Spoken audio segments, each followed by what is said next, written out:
Hi, I'm Doug. I'm a pharmacist with Hawthorne LTC Pharmacy. Today we're going to go over how to use the InCheck Dial G16 training inhaler. When you open the box, you're going to find you've got a few things in there. You're going to have the unit itself. You're going to have a disposable one-way mouthpiece. And it also comes with more of a simple two-way mouthpiece. The problem with this is if you use this with your patients could potentially contaminate the unit itself. Since you're going to be receiving a lot of these disposable mouthpieces, I would just take this and immediately throw this away. So let's just jump right into using this. The way this inhaler works is it will actually mimic the resistance of different types of inhalers that are out there. You can reference your handout as to which different inhalers you're going to use. Right now I have it set to where it shows like 2 waves. And what this is, it's going to mimic an inhaler such as the Breo ellipta. It's a dry powder inhaler. It's very common for patients. So how this works is what we're going to want to do is we're going to breathe through the unit. We're going to watch the patient's technique and make sure that they're able to adequately move this little red wheel down the line to make sure that they're getting a good breath for a dry powder inhaler.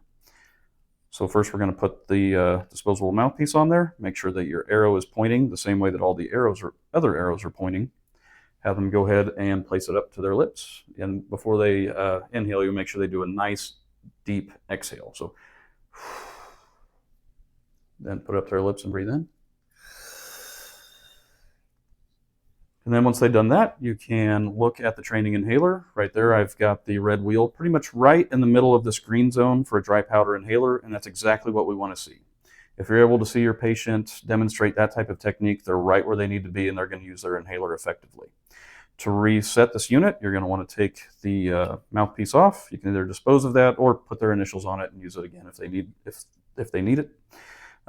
This does have a little weight inside there, so you're going to just kind of gently tap it down a little bit. That weight's going to reset everything down to the bottom. Slide that back up to the top. The magnet will hold the weight up at the top, and you're ready to use this again.